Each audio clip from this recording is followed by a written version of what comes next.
And we're off.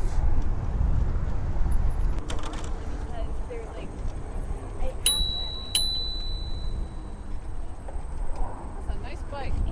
Thank you.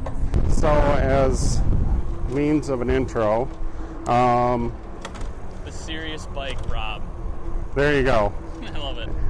As means of an intro, this is hopefully the first video in a series of biking with Rob or something like that. Today's title being probably Gabbing with Gabe. Yeah. I love it.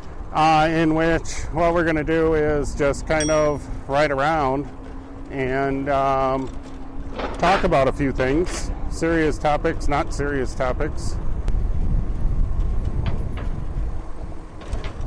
And we're riding around the city of Milwaukee.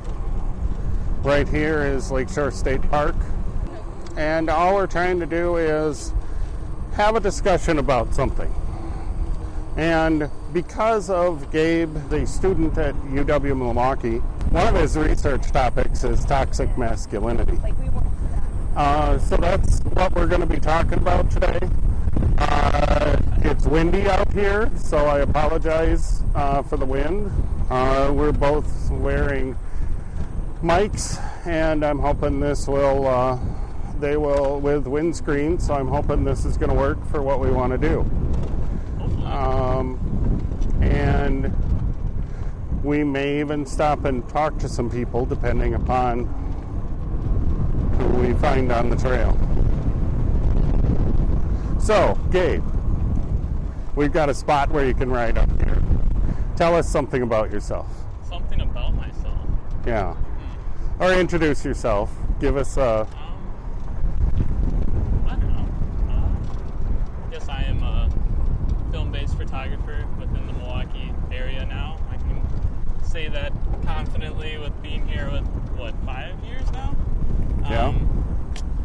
Just about to finish up my last semester or year at UWM and all that fun stuff that entails with fun life afterwards, but other than that, I don't know. I don't have that much interesting things just to come off the top of my head like that, but... Well, that's we're putting you on the spot. Yeah. Start out, give us a definition. What's a off the top of your head definition of toxic masculinity? Let's go up this way. Go left? Yeah. Okay. Just off the top, I guess, what I would describe as toxic masculinity is very much so as maybe the straight definition of machismo. Very much of a performance in the sight of society, if you want to think of it in that sense.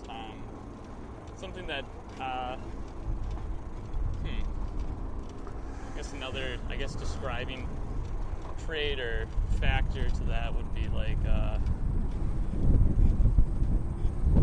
other than them presenting themselves within society, it also too very much matters of how they present themselves within themselves and to their family. I think that has a strong attribute to toxic masculinity in general. It's not just how you perceive yourself within society, it's how your family maybe perceives it, or That's your good. loved ones, and etc. I can speak to that personally when you start talking family. Okay.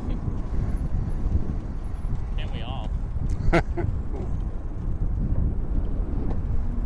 On your left.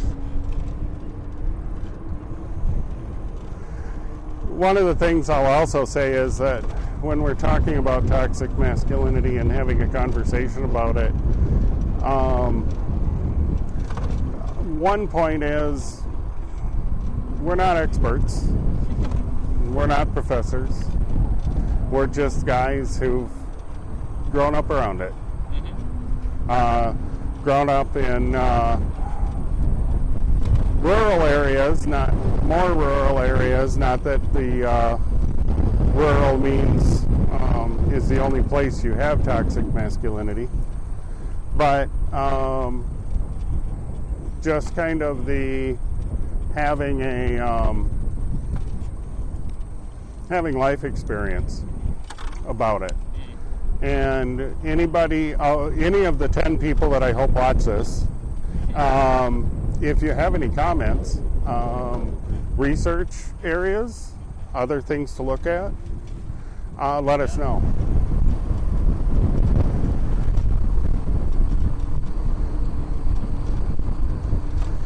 I guess one thing for me growing up, I have a brother who I haven't talked to in many, many years, who was in many ways, they were good. There were a lot of things I learned from him. Yeah. And when you think back on it, number one thing I always said was he and I didn't have a lot in common, and we wouldn't necessarily be friends if we weren't brothers. And there's a certain amount of that in every family, but he kind of, in my mind, was the one who was the toxic masculine type who had to be macho. You had to get in fights. You had to show everybody how tough you were. Right. And that, to me, had an effect on my life. Now, he was 10 years older than me. He still is. But it's one of those cases where you have somebody who, in my case, I was pushed and I did get better at some things because of his pushing / encouragement to do so. But at the same time, a lot of it was presented in an unnecessary toxic way. Yeah. Okay, I'm going to go on the right, you go on the left. Hello, we're just passing. Sorry to startle you.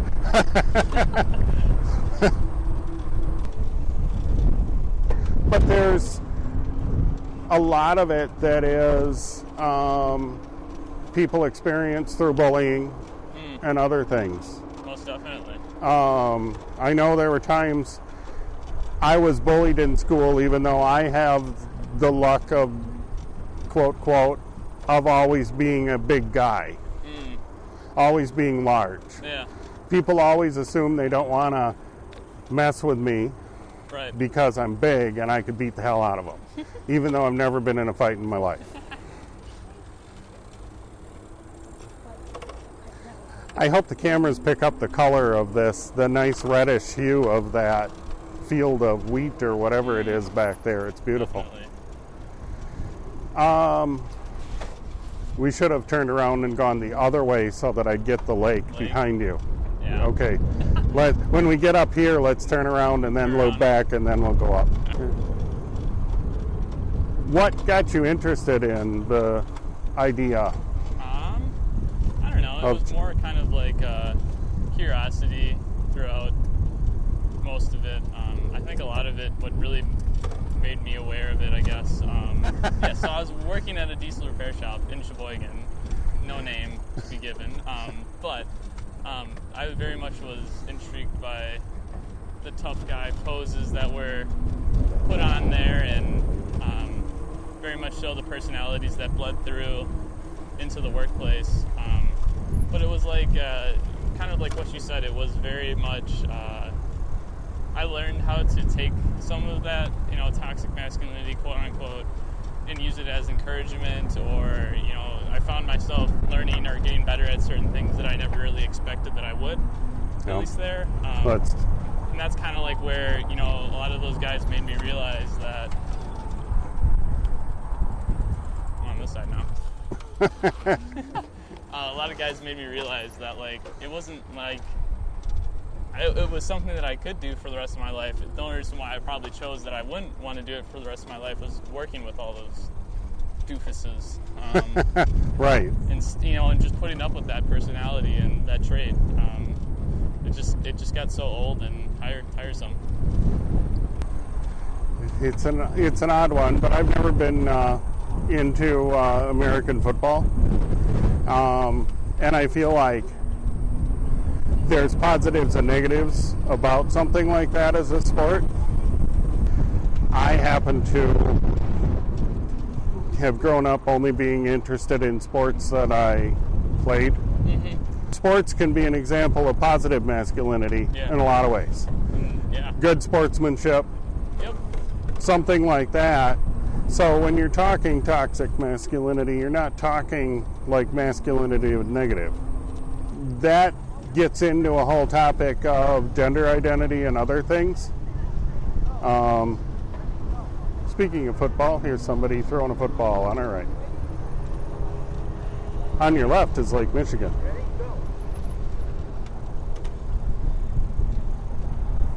How you doing? You're doing all the pedaling. I'm on an e-bike, so. Yeah. This is not fair, in other words. Yeah, but how many years younger than me are you? Enough. Enough to make a difference. Equal it out. And honestly, I think there's something to be said that I don't know exactly what it is about, like basically our friendship, because we got to know each other at a camera store in Brookfield, Wisconsin, which Gabe doesn't work at anymore. And we miss picking on him there. I mean, we miss having him there. I have to wonder about how guys express emotion and other things, or don't express emotion, because people tend to know me as, especially Gabe, as I will, I pick on people. I try to make it always in a joking way. Yes. Which is why I don't really pick on people I don't like. And I like Gabe. Actually, at the store the other day, I said I like Gabe, even after because we were talking about people getting picked on. But Yeah.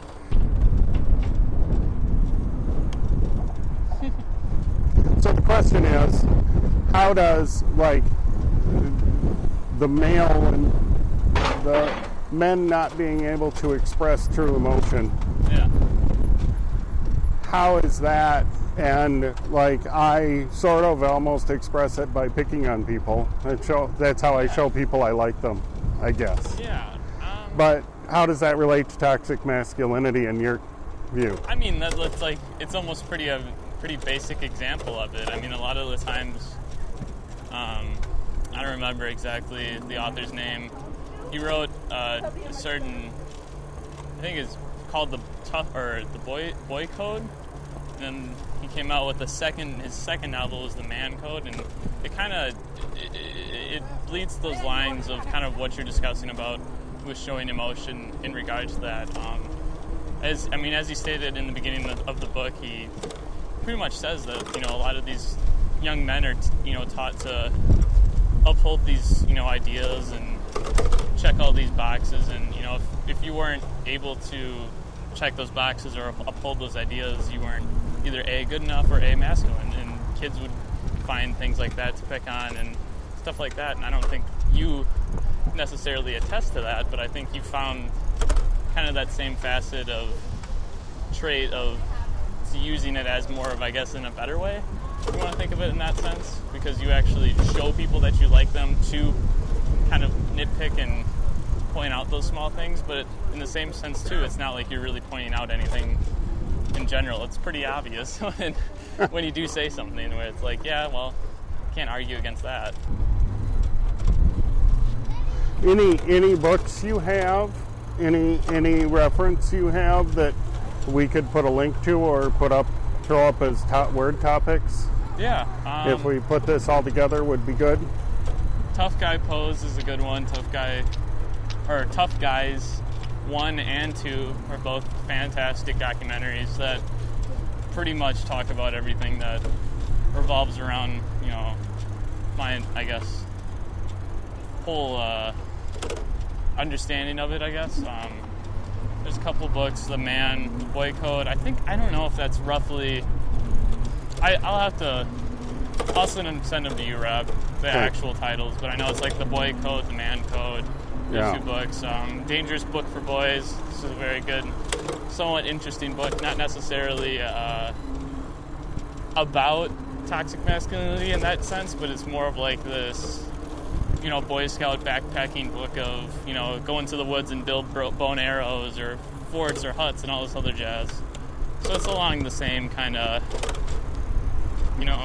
physical strength, man feet topic in that sense, I guess.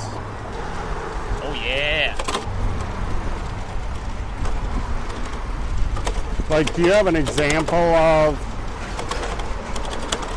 something? I'm trying to think if I do. Like a good example of Ronald Reagan? being toxic masculinity? Yeah. Go ahead. Tell us about that. I mean, wasn't it Reagan the one during his presidency? He hired like multiple artists and like photographers to come out to his ranch in like Nevada, and for his like press photos, he wanted to do, bringing back the West and pretty much reconstructing our country, if you want to say. Right. But it was pretty much glorified pictures of him in cowboy hats and horses and, the good old Wild West, and he was our cowboy to come save us. So I think that's probably the most prime example of a performative toxic masculinity. Okay. I don't know. I don't really see toxic masculinity existing other than a performance, and that might just be my opinion right now. But that's an interesting. I don't know. And tell me more about as a performance when you say it that way. Sure. Yeah, I don't know. Well, it's an interesting idea. Yeah. Because most toxic masculinity happens when somebody, I never thought of it that way, but is performing for other people. Yeah.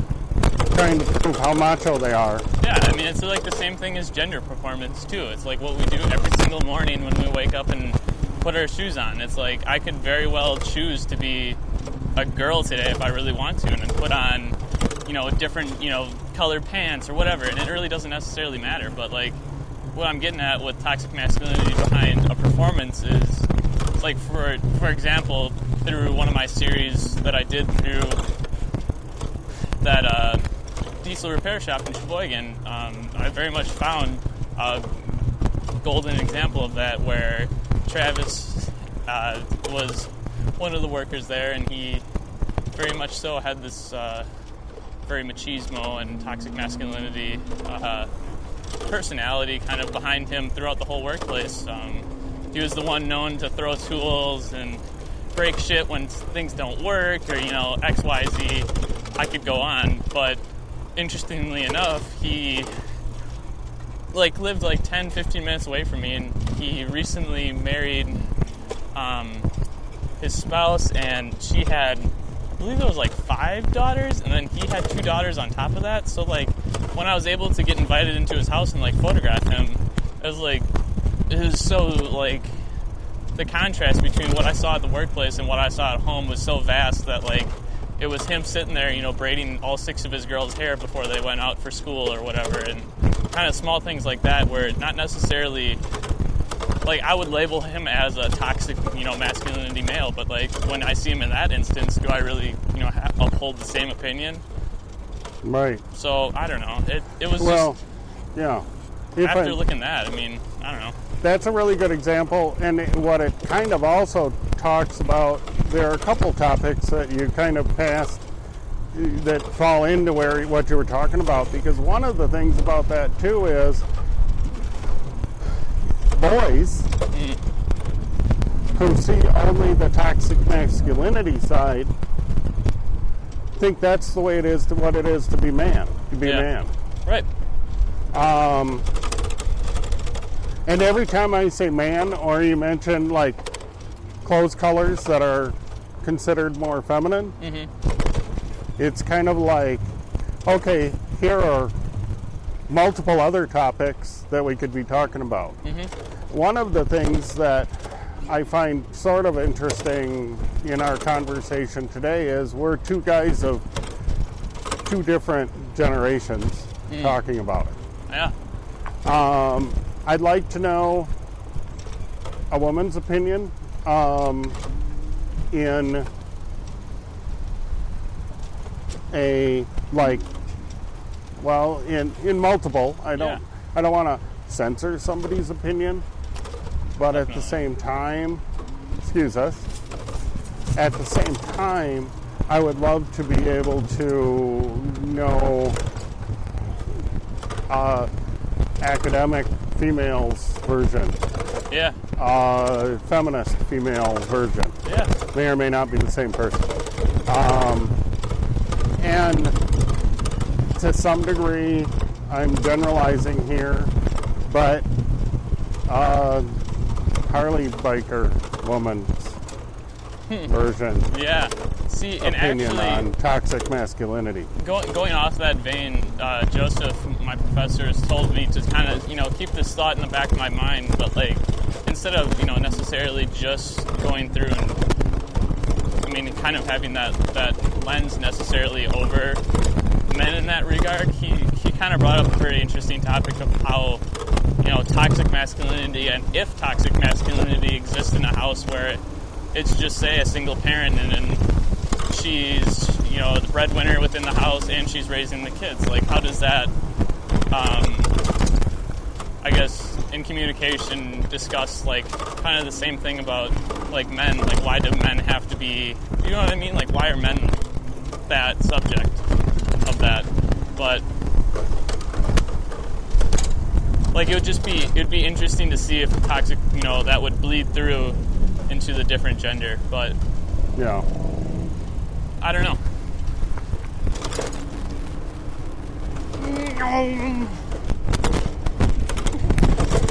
Really gonna enjoy my car noises. Actually, I'm gonna tell you this right now, that all along I've kind of assumed that I'd probably do an edit of just Gabe saying stuff. Oh yeah. I should have assumed that. Like little sound bites, like for ringtones, whatnot. Yeah, exactly. Yeah. Perfect. Okay. I can hear your camera. That's kind of cool. How's the bubbler bike to ride? It's not too bad. Definitely making me miss my bike, but yeah. I don't think I would have survived on my BMX bike this long. I probably would have. It's such a small crank, so I just sit there and spin. Yeah. Somewhere in here, I met a very nice gentleman. And we're down here by this Google. Who invited me to go on his rather large catamaran that he's got in here. I met him because we were talking e-bikes down at Lakeshore State Park. Really nice guy. That's awesome.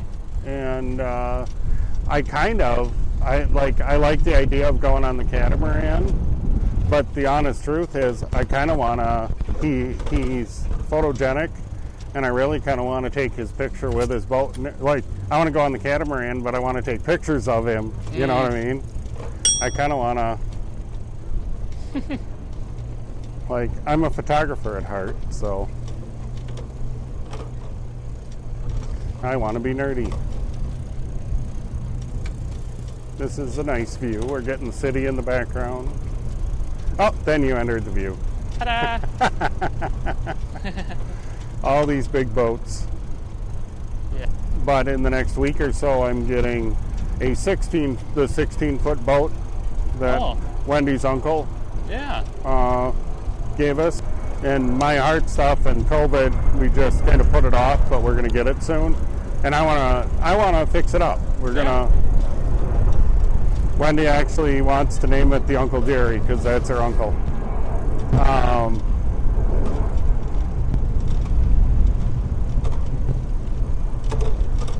And it's way smaller.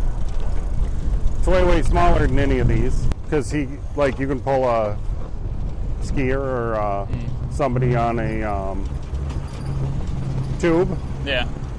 Which I get tubes with it, but I don't know how much I'll use them. Partially because I'm not experienced enough of a boater to pull somebody on a tube, so Right. possibly in the future, but not until I get comfortable. Yeah, I would not be your test dummy. Yeah. But you could go on the boat. Okay, I'll take that. Pick a direction, any direction. That way. I won't mention any names, but I know somebody who I would consider to be a good example of a certain strain of toxic masculinity. Does it start with a G? Okay. I know more than one person. Huh? I know more than one person.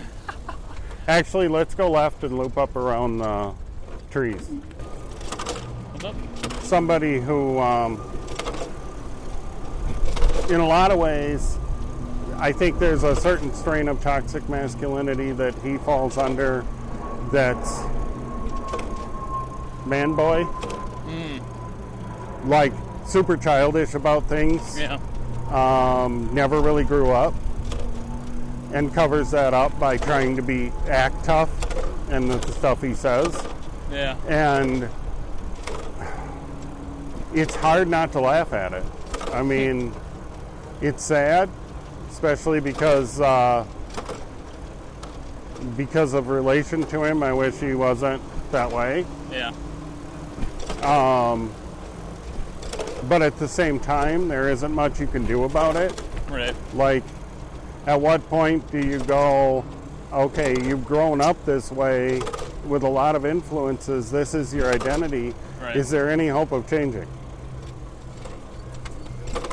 And yeah. I mean, it really kind of is, like, is there any possibility of, Yeah. Change within that? yeah. Well, you've given an example of somebody who probably has changed once he had daughters. Yeah. No, very true. I mean, especially with all daughters. Yeah. I would like to ask the question of, do you want them to date somebody like you? Right. And a lot of them would say yes, but is that the honest truth?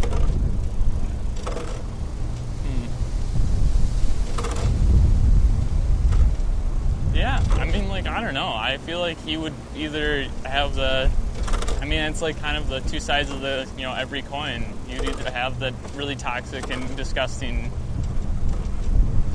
answer to that, or he would say no. I don't know. I mean, I think there's room for people to change. I don't know if necessarily we need to. I mean, that's kind of why I wanted to bring it up, because I think a lot of the times, too, in that situation, and maybe not necessarily that certain situation, but they don't know how else to, to cope or Right. to do anything else. So that's just their way of coping with it. So, like, I don't know. It might be wrong to say, yeah, you need to change, but not necessarily, like, I don't know. How does toxic masculinity affect other people? Outside And- of just men. Yeah, because Yeah. I think the textbook definition of it has to do with the fact that it has negative effects on society, on women, on kids. One thing I think important to note was about societal change really kind of comes down to the idea that, and this has to do, this when you start talking gender identity and he, him, she, her, they, them kind of thing. And I've said this around people who are older who basically understood and agreed, is you're not really trying to change, you're not going to change the mind of somebody who's older who doesn't want their mind changed. Right. What you're trying to do is create a new paradigm for children growing up. So normal is something different.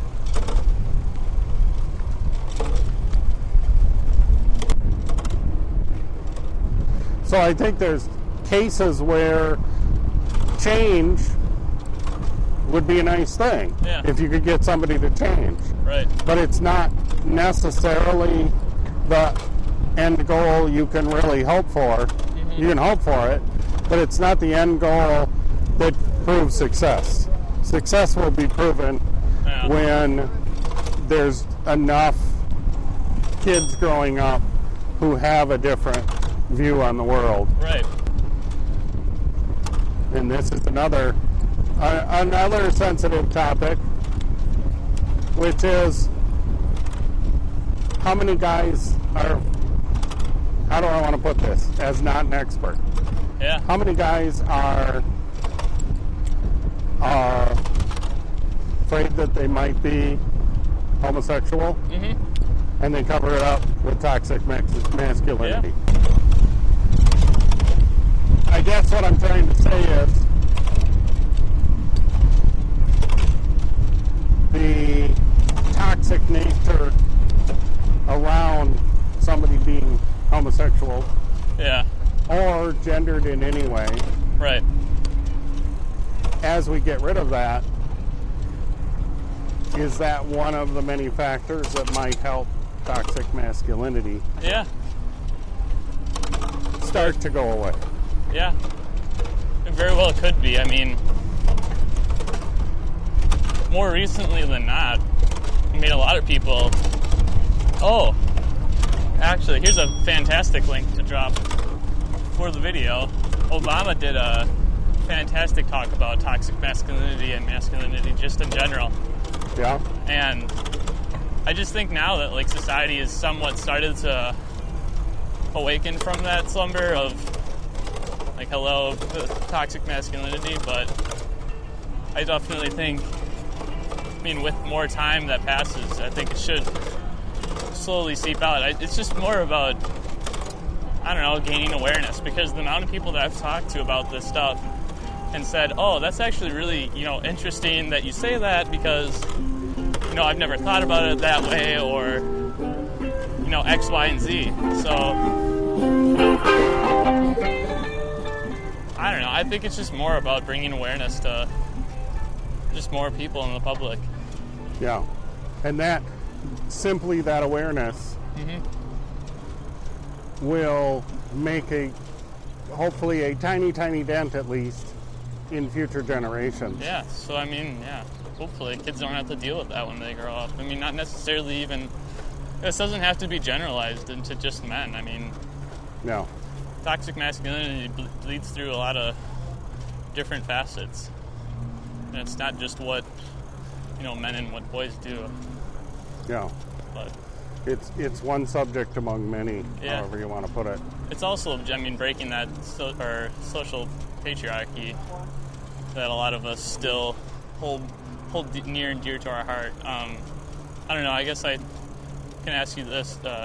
My professor brought up something too about some states it is illegal for a man to not necessarily marry their spouse. Let's just say they go ahead and marry their spouse, but he wants to take her last name. There's some states that's not, you can't do that. Really? Yeah, and I think that's so damn interesting, because that's like, it's essentially just holding up the social, that patriarchy that we all know and follow, so.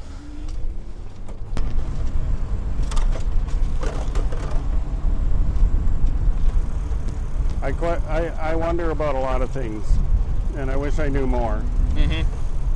And that's where, from my standpoint, doing a video on it kind of is the starting point of a discussion. Not like, oh, you're going to watch this video and know everything. You know what I mean? Surprise, there's more. Well, it's funny, because what I would absolutely love too is if somebody with, I'm going to say educated opinion, actually we can just go up on this sidewalk probably, somebody with an educated opinion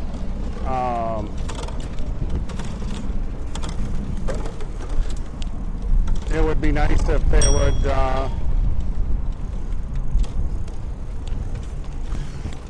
respond to this video and go, hey, I'll go on a bike ride with you.